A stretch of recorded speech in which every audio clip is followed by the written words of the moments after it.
Sewell here with the Engearment.com podcast, and I'm super excited to have this next guest on, Dr. Craig Marker from Mercer University.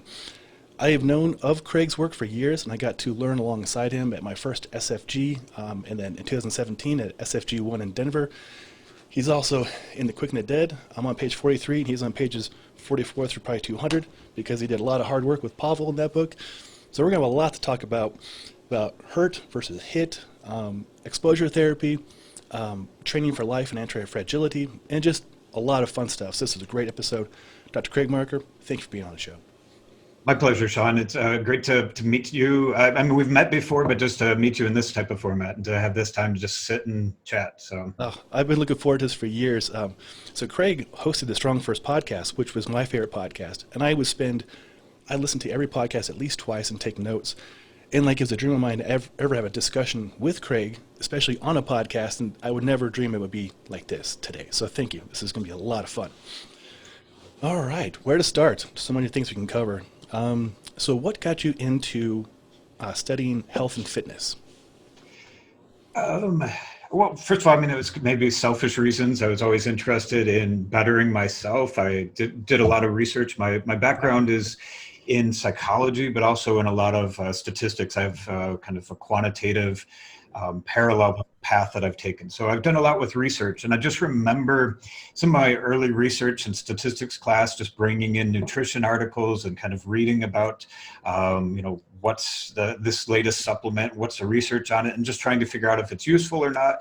And just got into, I do a lot of reading the research, and I really enjoy that. I think for some people, it's maybe difficult, or it's just difficult in the way of, like, you read one study and you think, oh, this is the greatest thing ever, and then another study doesn't show that, and then it's just overwhelming. So I feel like it's just a piece of the puzzle, and I need to figure out all the different pieces, and this is looking promising, and should I use it or not? And I'll give it a shot, and those type of things. So I was always interested in bettering myself. I do a lot of experimentation on myself. I love the idea of testing it out and see if it works or not. And I think there are a lot of individual differences. So a big part of it is, does it work for me? Does it work for you? And, how does it work differently? So that's a lot of what my other research is based on, individual differences and how things are different for different people.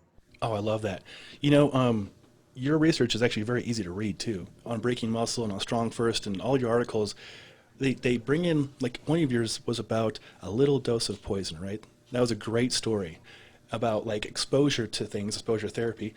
And I shared that article with my students, my clients, and he's a data scientist. And he really appreciated the way you worded things, because it's easy for a person outside of research to use words like proven as opposed to demonstrated, stuff like that. So the way you write is very palatable and approachable. I appreciate that. Yeah, I try to, I think my day job is teaching. So I try to, and I teach statistics. Nobody really likes to nobody looks forward to taking a statistics course. So I have to really, see the forest for the trees and really try to make it accessible to people. But thank you. I appreciate you saying that. That's awesome. Well, you have many articles that are very helpful. One of them that I think is really relevant, especially for people in training, is HIIT, high intensity interval training. I know it's been a buzzword for a long time. It's an advertisement for a lot of gyms. It seems to attract a lot of people. I even did it back in the day. I'm guilty of training HIIT classes and train myself with HIIT. And personally, I take notes of every exercise session I do for myself and for my students and clients. And with the HIIT workouts, we didn't really see good results, right? It was like hit or miss, and a lot of overtraining on myself especially. So then you have this article, HIIT versus HIRT. Can you describe what HIRT is? Sure. Yeah, and then maybe I'll start with just the background on HIIT training. And I think it is a useful training method for where it's applicable. And the original research, Tabata, and he had worked with the Japanese skating team, and they were looking at, how to better improve, their intervals.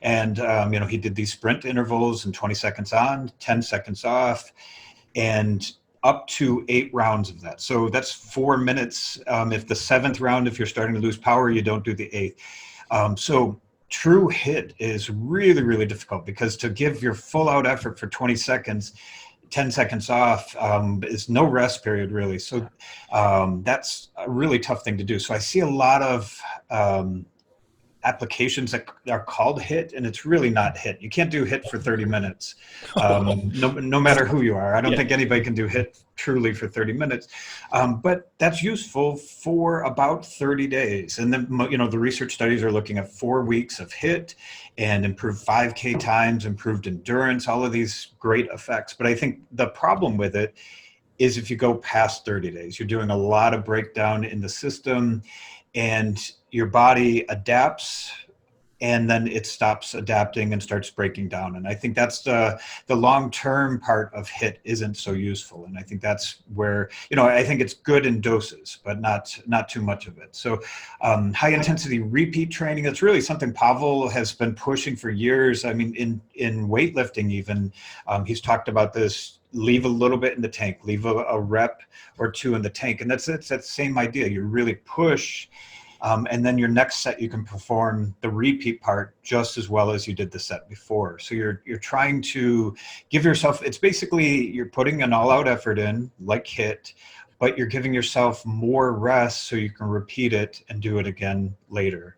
And that helps the body recover and perform better the next round. So you're breaking down things a little bit, recovering, and then doing it again. And instead of just continual breakdown set after set. Well explained. And I've tested out for the last 3 years since the Strong Endurance seminar, actually 3 years in a week. And all the people I train, online or in person, have gone through now HIRT style training, and they've seen the benefit, and they feel good the next day and the next day, and we can plan out things. But I'm glad to say you're very diplomatic about HIIT. It has a place, but not more than 30 days or a month or so. Yeah. And you're one of the first success stories. I mean, you're one of the guinea pigs who tested this style programming. So you showed great success with it. So I appreciate that. Eric Frohart and I, and back to your and Pavel's idea of leaving a little bit in the tank. Eric and I, the first time we met was over a coffee, and I didn't know he was with StrongFirst and a Navy SEAL. I just knew he was an outdoor man who liked kettlebells. So I went into it blind. We had a great time riffing and talking, and we're talking about backcountry skiing. I do split boarding. He does backcountry skiing. And I mentioned something about, I always leave at least one run on the mountain. And his eyes lit up. And he's like, that's our philosophy of training. I was like, oh, well, I like your training. I'm coming in. And it's so helpful. Like going really hard, but leaving a little bit left over, because life's going to throw you some weird stuff. And if you can't adapt to it, then what's the point of training? Mm-hmm. Exactly. Yep. And I think that military idea is, that you never, and especially Eric and the Navy SEALs, you never knew what you're going to have to do and deploy. So you needed to, it's just functional. You can't say, I can't go today because I did leg day yesterday. Yes. You have to be ready to deploy at any moment for missions. So. This is so cool. It's so helpful.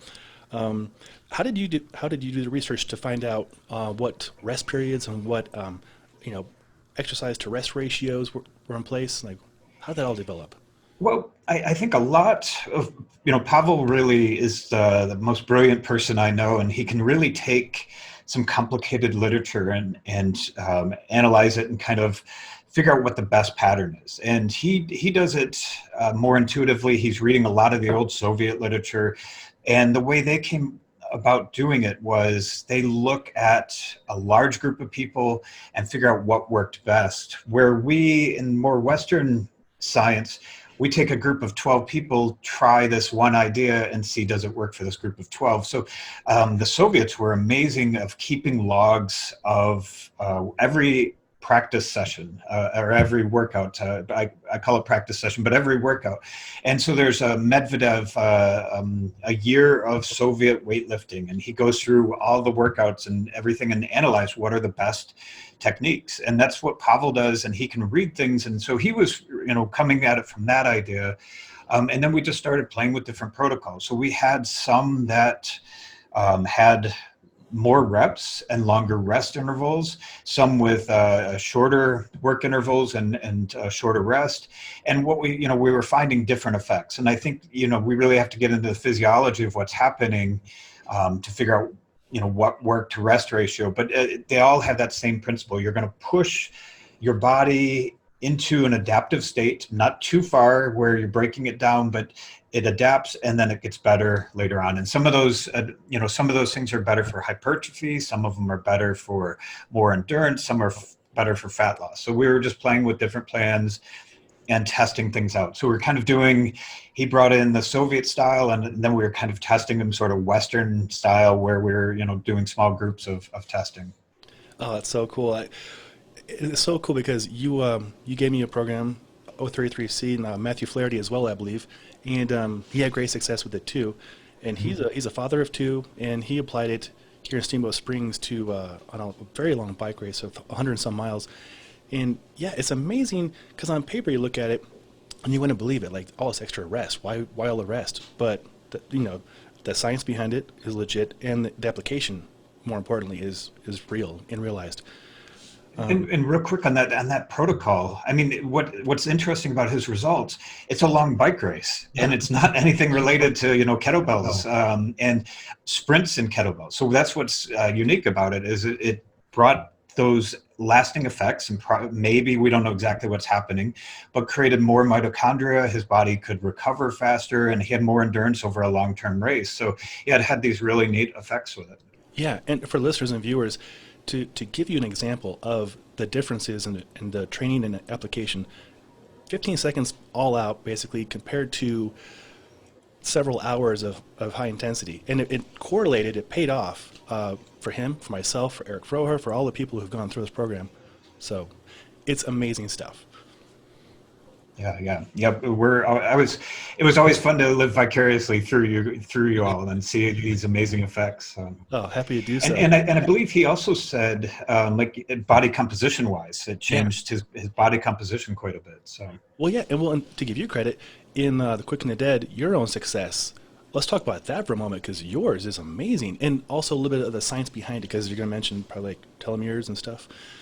So please. Sure. Yeah, no, I again, like I like to, measure as much as I can. And I was playing around a little bit with looking at DNA and longevity. And so telomeres are the sort of the end caps of our DNA, and it's thought to be a protective factor. It's associated with aging. There's some different methods that people are looking at to look at how much you're biologically aging, and this is one method that they're using. And so I decided to get measured, and I believe, I'm trying to remember when I was getting measured, because I got measured, I didn't do it exactly at the beginning of the protocol, but I had been using these style protocols, and at the end, and I just did it again, I think I'm now 14 years younger than I actually am according to my telomere age.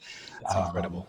So I've got, there's another Horvath method that I've got a kit, and I want to test that out too, but that's based on another process of methylation and what's happening. So, I don't know what to, they say exercise is good for your telomeres, but in this case, it worked really well. I also checked my testosterone. One of the things that happens when people overtrain is, maybe their testosterone improves for a little bit, but over time it starts to go down when they start to overtrain.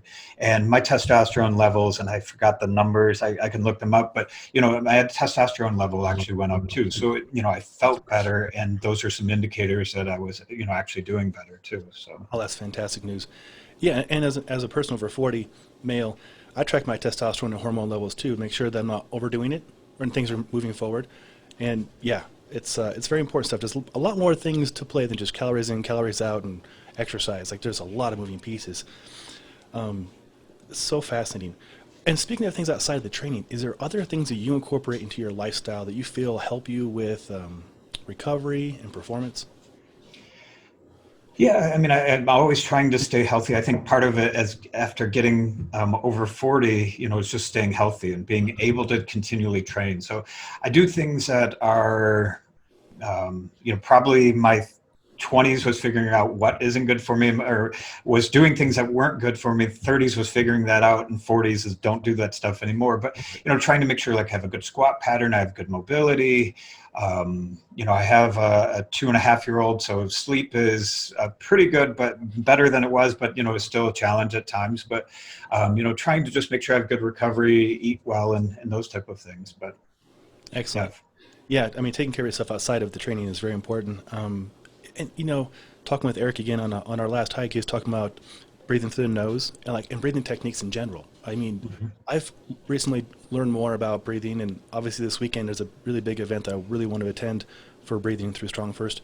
But like box breathing or in your other work, psychological and mental health, do you incorporate breathing techniques to help with anxiety and other things?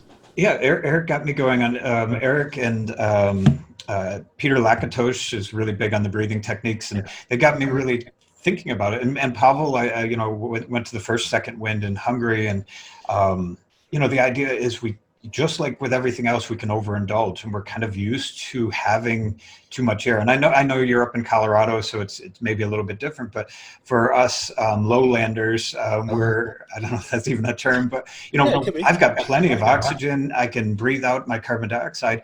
But to challenge that system, we build better sensitivity for we can handle less oxygen or handle more CO2 in our body and those type of things. So I do try to do a lot of nose breathing. I haven't tried the duct tape over the mouth at night yet or anything like that. But not happening, Eric. Yep. Eric was talking about how he walks his kids to the bus stop with duct tape on his face, and I'm like, you're probably getting some weird looks, but I don't think people mess with a former Navy SEAL. Yeah, Eric's in a whole other level of awesomeness. He is, yes.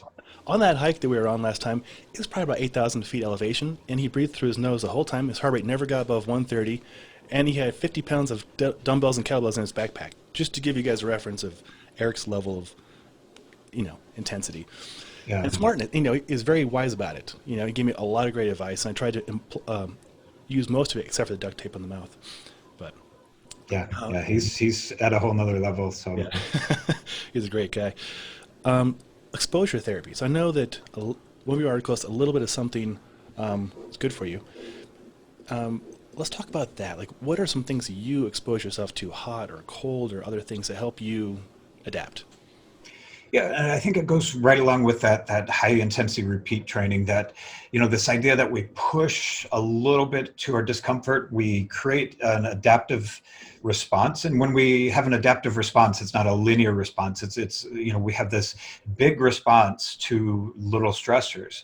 And so if we, and this very well, but if we keep stressing the body with the right dose, we'll get stronger for it in the long run. And just like you said, with the air, the less we breathe, we have an adaptive response. We become less sensitive to carbon dioxide buildup. So, that's the reason to do that, the nasal breathing.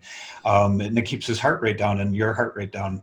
I do a lot with cold exposure. I live in Atlanta, so this is nothing like you would have to deal with. But like in the wintertime, like last winter, I didn't wear a jacket at all. I have a really old jacket, but it's, it gets down to 20, 25 in the morning. And, I take the dogs for, 2-mile walk in the morning, and I just try not to wear a jacket. And, its first couple of weeks is pretty tough, but you adapt to it. And, the mechanism for that is, thought to, build up more brown fat, which is associated with better insulin sensitivity and all of these other factors. So cold exposure is something I do a lot in the winter. I have a tub that I've been meaning to put ice in, but I don't do it that often in the summertime. But, summertime heat exposure is, another good, and that, has other benefits. And so my car, I have air conditioning, but I never turn the air conditioning on and I never turn the heat on. So I come home from the office and I'm a sweaty mess. And, my wife doesn't, I try to give her a big hug, but for some reason she just wants to avoid me at that time. But, we have these simple things where we can expose ourselves to discomfort. And that's, I feel like it helps us build a more adaptive body where we can handle heat and cold better, or lack of oxygen better. So those are some of the things I do. Anything that feels a little uncomfortable, I try to do it. And that's sort of my gut reaction. I don't really want to do this. And I'm kind of a shy person. And I think one of the reasons I got into teaching was because I don't want to do this. I don't want to be in front of a large group of people. And I felt like, well, this is what I need to do then, is be in front of a large group of people and try to teach. And so anytime I feel uncomfortable, I tend to push towards it rather than avoid it. So. That's a big topic. That is really impressive. Yeah. Okay. Well, the hot and cold, everybody has access to either one of those at some point in time, and so yeah, embrace it. And I like the saying of if it makes you uncomfortable, get comfortable with it. And for you, going into being a professor, that is so courageous to go in and do that. Like you, I'm very shy. I have very high anxiety, social phobias. So when I go to do a group session or whatever, or go learn in a big group, I'm like, all right, I'm going to learn from this. I'm going to get a little tougher from this. And yeah, then after that, I go back and cope and go walk the dogs and recover.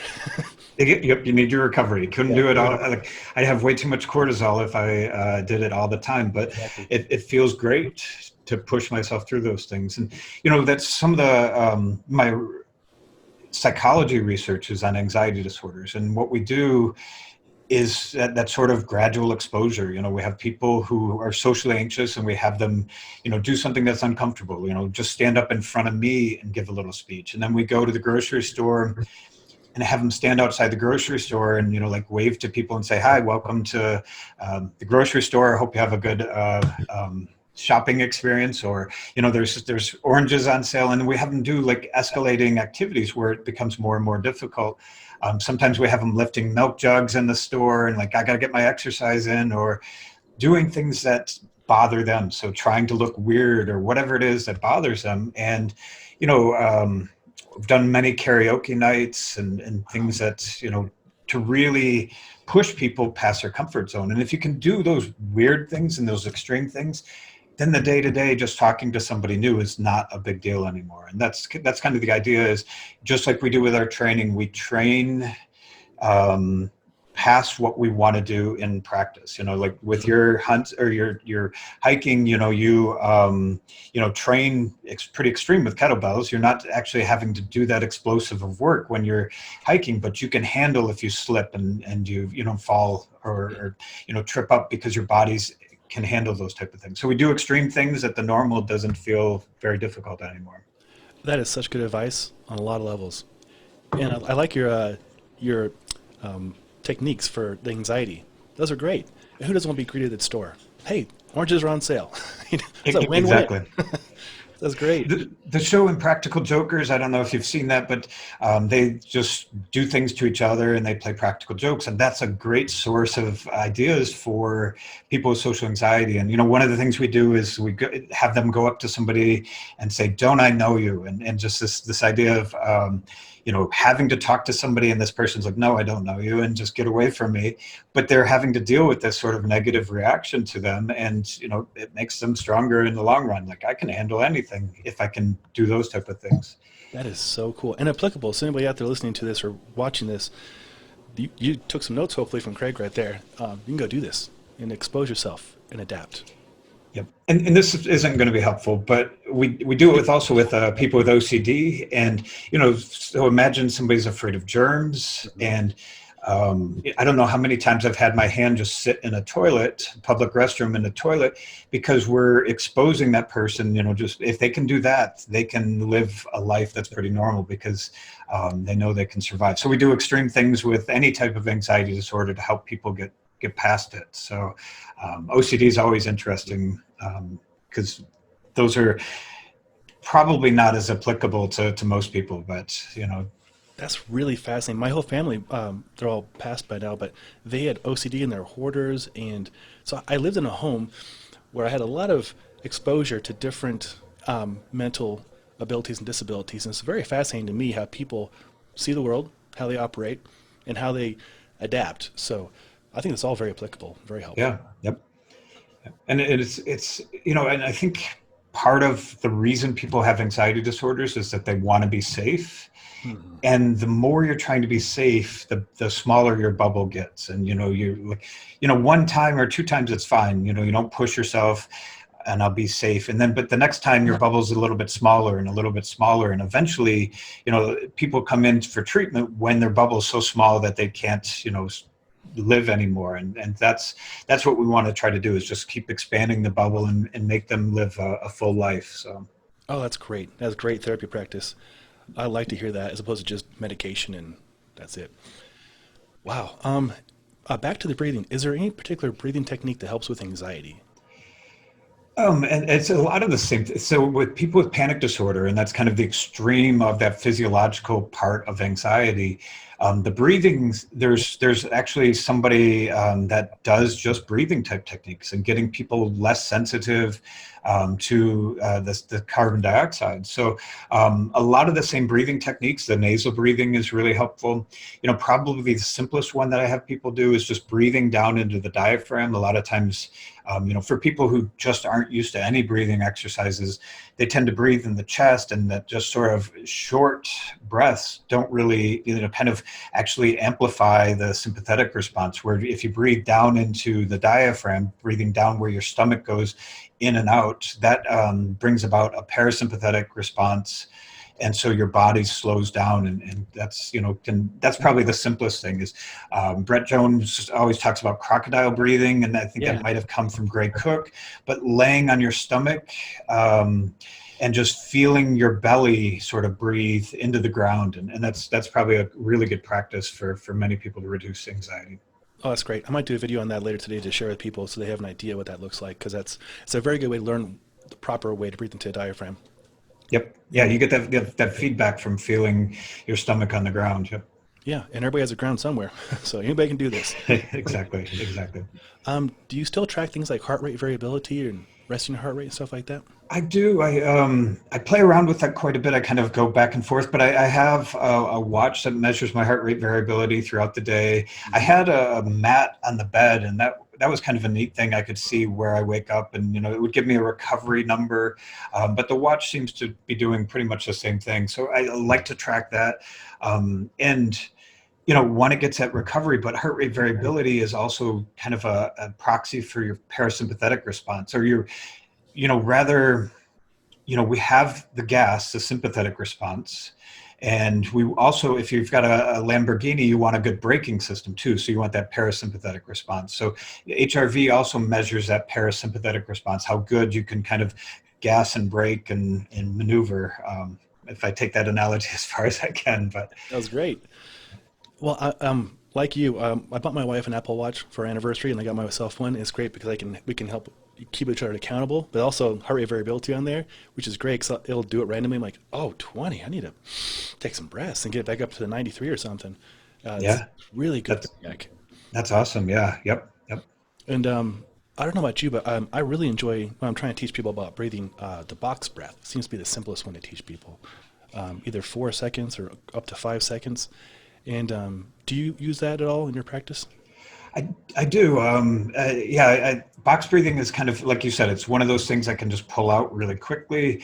I've been doing some of the like free diving type of exercises where I do breath holds. So I've been trying that a little bit too. And Peter Lakatosh really got me on that. And just kind of just pausing your breathing for a little bit. And I have a little timer, and it takes you. It's that sort of, you've got interval where you hold your breath, a rest interval, hold your breath again. So I play with that a little bit. So it's just kind of a more of a elaborate box breathing, but longer durations of breath holds. Oh, that's super cool. I know when we were doing the oxygen advantage, you breathe out and then you count as opposed to inhaling. Exactly. Yep. Yeah. Yep. I have a couple of friends that I train that are bow hunters, and they took it very seriously, and they got their resting heart rate down to like 50s and stuff. It's pretty cool stuff. All That's with amazing. Yeah. it's free. Yep. I worked at an event with Peter, and the whole time he's wearing, and I didn't quite get it all until afterwards. I put it all together, but he's wearing blood oxygen, gosh, I'm forgetting what the name of it is, on his finger, and he's watching his blood oxygen level go down, and he gets really excited when it gets down to like 85, and then but he's doing breath holds, and I'm talking to him, and he's not talking back to me, and like he'll wait, and then all of a sudden, like 45 seconds later, he'll start talking to me, and it's like he was holding his breath. I'm sorry, but he does that all day long. I mean, he's constantly practicing these type of things, and so I was pretty amazed. So I take that as inspiration that I need to do more of those things throughout the day. Yeah, thank you, Peter. I'm inspired now too. I've got a couple of pulsometers, and I carry one in my gym bag and one in my truck because I'm a nerd, and I like go climb up to the elevation. I'm like, what is it at right now? Oh, 96, pretty saturated. Yeah. Yep. That's awesome. Yeah. Yeah. Oh, this is so fun. Pulsometers might be a little bit hard to get right now, but they're a good tool to have. Yeah. Really cool stuff. Oh, I love this. I've got tons of notes here, Craig. Like just taking notes. This is good stuff. Back to your article about what hurts you a little is good for you. I think it kind of encompasses this, but there's a really fun story in there. Do you want to share that story about the prince? Oh, yeah. Gosh, I'm gonna have to remember what I wrote, but yeah. So the original story was this prince had his father had died from poisoning, and um, so he was worried about being poisoned himself. There was an attempt on his life by poisoning. He found out it was his mother who was very much wanting power, and so he went off into the desert, trained, learned how to do weapons, how to run an army, but also was at the same time taking all of these poisons, and little dose by little dose. And he built up this immunity to poisons by taking small doses of it. And I forgot the number, but like he had this special mixture of like 40 different poisons that he was taking. And then he eventually went back and took over power, and I believe he died. He was in a situation where he was surrounded and was going to be taken prisoner, and he took poison to just end his life because he didn't want to become a prisoner, and the poison didn't work on him. So if I'm remembering that story right, but that same idea that where our body adapts, and the little bit of stress helps us adapt. I don't recommend this to anybody, but there's been some studies just on radiation, and we have a response to radiation that actually protects us. And so a certain amount of X-rays, I've always said, oh, those are bad, we try to avoid it, but a certain amount actually causes a protective response. And there's so many of these hormetic responses that we have in our body that, like the cold exposure, we build up this response to it. Heat exposure, we have this mechanism. So, anything that, and the more I read into this, it's the breathing, we have this response. The more we challenge our body with the right amount of stress, we have a response that makes us stronger in the end. So that's what got really fascinating for me about all of this. Oh, it's so true, and I think it ties into the what you're working on right now, like anti-fragility. Like how to become not just strong, but like how to adapt. So you're working on a book on this, is that right? Yeah. And it's again, maybe a selfish endeavor. I was just trying to learn as much as I could. It was originally going to start with, stories of people who have had anxiety disorders, how, pushing against their fears really changed their lives. Kind of the same thing with, exercise, the physical component. But the more I got into different mechanisms, like I kept discovering more and more of them. So the book has expanded a bit and, talking about many of these different mechanisms. And it gets into a little bit more of the details of what's actually happening in the body. And, there's gosh, now I'm forgetting my term, but it's by Mark Mattson about vegetables, and he calls them noxious phytochemicals. And I just love that terminology because that's how I feel about vegetables. They're just noxious phytochemicals. But yeah, I mean, the same thing, like vegetables are thought to be great antioxidants, and oxidants are thought to break down the body. But in small doses, oxidants are a signaling mechanism that lead us to change. So there's been studies that look at taking high amounts of antioxidants after exercise actually reduces the effect of exercise. So you don't want to do antioxidants after exercise because we need that signaling to say we're damaged, we need to repair and become better than we were. But a lot of the effects of vegetables might be related to the noxiousness of it, that they're meant to not be eaten, and our body responds to it and becomes stronger because the phytochemicals in there cause a response in our body. So Wow, that's some big stuff to digest right there. I like it. I like the pun too of digesting because it's yep. Oh, that's awesome. Is that Mark's Daily Apple, Mark, you mentioned? No, Mark Mattson's a scientist. I can certainly share articles if you want to put anything Oh, in yeah. the links or something. But Yeah, yeah, helpful. yep. Well, you were also featured in Mark's Daily Apple. Sent me over a link yesterday. That was awesome. It's so cool because he's got his audience over there that more endurance running and stuff like that, and he literally gives an example of your research on the field. It's really cool. How'd you get involved with him? Uh, Brad Kearns is kind of a good friend of mine, and we just started talking about it. And a lot of the things Mark Daly's Apple does, I mean, they were both endurance triathletes and had been pushing, and their bodies were starting to break down. They were pretty elite level athletes. And with Primal Endurance was one of their first books. They talked about either run fast or walk slowly, and nothing, don't do the things in between. And that really fits in with a lot of Pavel's work and Verkhoshansky before him, this idea that you sprint or you do a lot of walking and slow aerobic work. And so that kind of fit into what we were doing at StrongFirst. And I just started talking to him about the process there.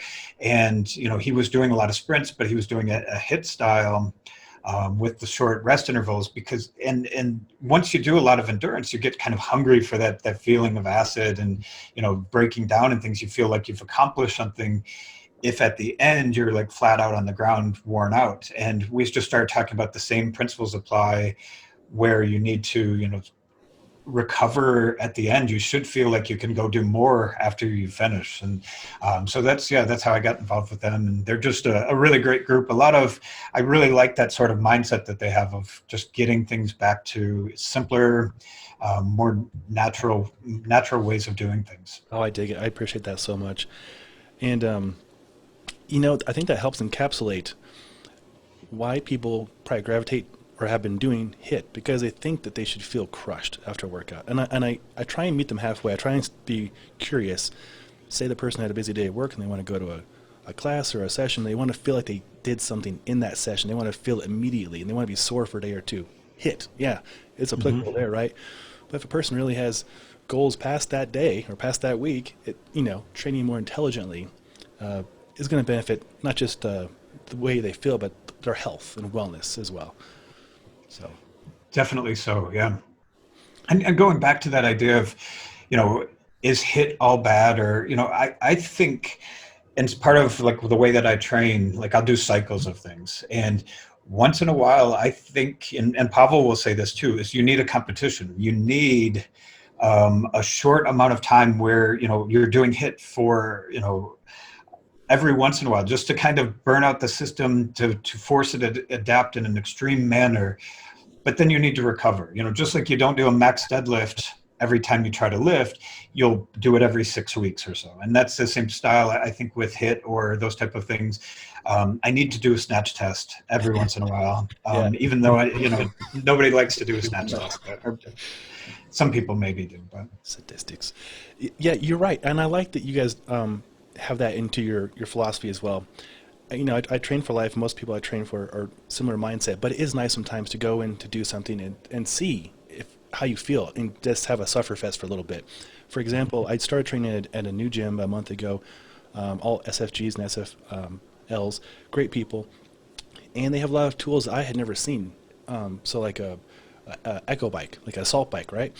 And then a Concept 2 rower. I had never, this is embarrassing, never used either one, right? So I'm like, give me a little breakdown how to even adjust the seat and all this stuff. And then what is your number that you hit? So I have something to gauge. And on the echo bike, it was like, how quick can you burn 10 calories? I'm like, I don't even know what this is even measuring or why I'm doing it. But his record was 11 seconds, and so I shot for 11, and I got 11. I'm like, that sucked, but we did it. Now I know what that feels like. And it's nice to know, like, when you can apply it in a somewhat fun competitive way. Yeah. So, yeah. And all of those protocols like that are in the quick and the dead. I think they adapt to those type, like an echo bike. I think, you can do sprints on that really well. I did enjoy that. They're not, I mean, and that's what Tabata did. A lot of them were on bikes, his protocols at the beginning.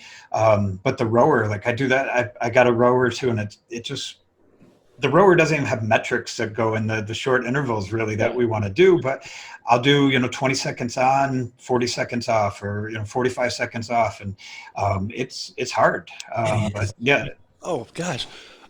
Is it the Concept 2 rower, I'm guessing? Yep, yep. Oh, it's so cool. I didn't know how to adjust that thing last week, and then Ryan helped me adjust it and put it on 8, and he's like, here's a 500 meter. How, just do it, and I'll tell you if you did good. And I think it's like a minute 40 or a minute 38 or something. That's great. Yeah. Thank you. And again, I never trained for it, ever. I didn't know what that was until 5 minutes before it.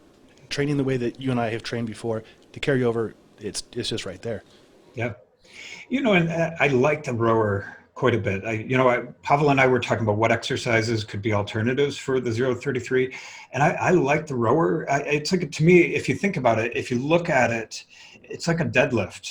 Yeah. We're just, angle is just different, but we're basically doing a deadlift. And if you do it mostly with your legs, and then the top part is just the standing up of the deadlift. I mean, you're getting your legs and your posterior chain involved. I like the rower for that reason. I think, and I asked Stu McGill about this. His wife is a big rower, and people who row tend to also whip their back. And, that's okay if you've got the good technique. And I think it's important to have good technique on the rower, but if people just do it like they're doing a deadlift, I think you can get by and get some really good benefits from a rower. So I don't think we have to all learn how to whip our backs or do things like rowers do, but if we keep it like a deadlift, I think we're pretty safe, and it's a good exercise for many people. Oh, that's so encouraging. I'm going to go do that today. I like you. I've enjoyed playing with other exercises in these time frames. Trying to just keep it lively, and also kettlebells aren't really prevalent. Like, I've got a lot of kettlebells, thank God, but you can't just go buy kettlebells right now. So what else can we do? How do we adapt? Exactly. Eric got me. We were someplace and he just had a jump rope with him. And when you travel, you can't bring a kettlebell. You sometimes don't have a gym. I mean, he's always got a jump rope with him, it seems like. So jump rope is also good. He gave me good advice about jump ropes. I have arthritis in both my feet. He's like, start jumping rope. Just deal with it. I'm like, oh, okay. So started jumping rope, and it got better.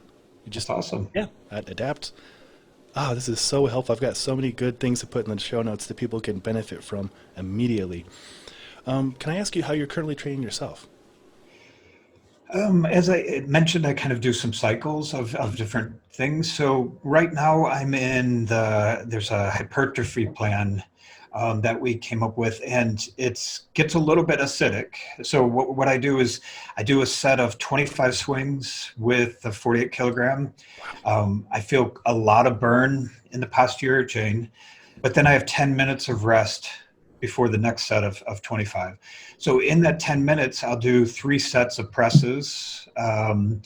And those presses, I kind of do a plan strong version of that. And this is, I'm sorry for people who don't know these terms, but that's just variation in the number of reps and the weight. But so I'll kind of have some variability in my presses, and then I'll do another set of 25. And so the idea behind it was, what we think about all of the stuff Pavel mentioned.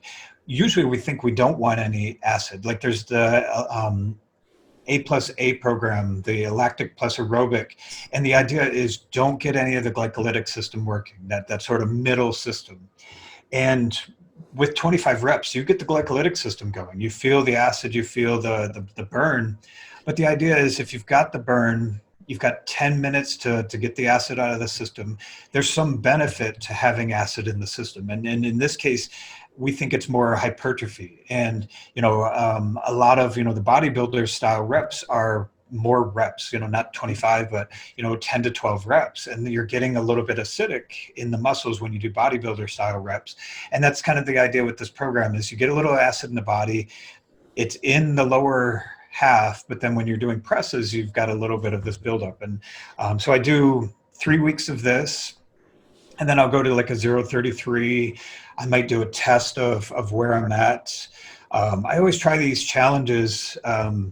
When I first started reading Pavel's work, I thought he was challenging me, and I know that sounds silly, but like, he would talk about the Marines have a pull-ups where if you get 25, you get the max score. And, the new Army test as 25 pull-ups is, kind of getting the max score. So I always try to make sure I can do things like this. So I try to make sure I can do, once in a while, train for pull-ups. And I was like, I need to do 25, or I'll need to, deadlift 2.5 times my body weight. So sometimes I'll go on a training program like that and something specialized. But for the most part, I'm just doing 0-33 hypertrophy plan. Once in a while, a challenge or two. So the 0-33 is kind of my go-to base plan for the most of the time, though. Cool. Thank you for elaborating that. And I'm glad to hear that, 'cause that's my base plan too. When in default, it's 0-33. Yeah. Yep. Yeah, it just And, works. You feel great afterwards. yep. And you and I know 0-33, but maybe for listeners, that's the plan outlined in the Quick and the Dead. So yeah. Yes. Yeah, and The Quick and the Dead, it's a great book. It's on Amazon. It outlines how to do this. I get emailed all the time, like, how does it work? I'm like, just buy the book. It's Pavel's work. Yeah. But basically, it's 2 exercises, a push and a hinge. Yep. And it's just Pavel's writing is just so awesome. You gotta read the way he writes about it. So Oh, and I had the audiobook too. And when the audiobook came out last year, I got tears of joy because he says my name, he says your name in there, Matthew's name, and I'm like, whoa, Pavel said, like, I made it my ringtone for a while. that's awesome. I love it. I love it. Thank you. I was very encouraged by that. But yeah, listening to him talk, it's entertaining, informative, direct, and kind. It just works. Yep. Well, that's awesome. And when you do your Q&D, do you do it fasted or? I do most of the time, yeah, because I'm usually doing it early morning, and I try to do at least a 14, 16-hour fast, mostly 18 hours a day, and then once in a while I do an extended fast. But yeah, so it's usually morning, probably at least 12 hours when I do it, and then I got another couple hours of fast after that. That's really cool. I like that a lot. Is there a benefit to doing it fasted, and is there a benefit to not having a recovery shake afterwards or eating afterwards? It probably depends a little bit on your goals. I think for me, without getting into the physiology too much, you're trying to bring down your ATP as quickly as possible. You have an AMPK response, which triggers more mitochondria. So down the chain, triggers more mitochondria being built. If you eat, you're kind of shutting that off because you have an insulin response. IGF comes and that shuts off that AMPK response. So if your goal is more endurance, I think not eating afterwards is perfectly fine. If you're trying to build as much muscle as possible, you probably want to have a recovery shake afterwards. And again, you can cycle these type of things. Like the hypertrophy plan I'm doing now, like I'll eat right afterwards. And so I won't fast as long on the days I'm training. So it probably, again, I think it's good to adjust it every once in a while. That idea of cycling through things, I think, goes along with adaptation. So, Oh, I love it. And very well explained. Yeah, so like you, I don't really want more muscle right now, so fasted seems to work very well for me, and my goal is just I want health and wellness and more mitochondrial efficiency and heart rate variability, all the benefits, all the side effects. Yeah, so if you want muscle, eat. If you want the more underlying stuff, don't. Yep. And just some of you mentioned the telomeres. Yes. But what I'm also fascinated about is this longevity benefits. And when we fast, or when we do these workouts that are practice that's generating more AMPK, we're also causing an autophagy response. We're getting rid of mitochondria that aren't functioning that well. And this is really, mitochondria are thought to be associated with so many disease processes. And, so when we do that, we're also probably helping ourselves live longer. Also, even with immune response, and I think immune response is really important. We're thinking about it quite a bit right now. I think it helps with building a better immune system. So I think that's also another benefit that we get. And the more we overtrain, the more we weaken our immune response. And I've definitely experienced that many times. Like, no rest, too much volume, injury, or sick. It just almost always happens. So it's like your body wants to adapt and wants to... Yep. But it just can't all right, we're stopping now. So that's very good advice, especially right now during the pandemic. If you like to work on your immune system, this is a safe and effective way to help with that. Yep.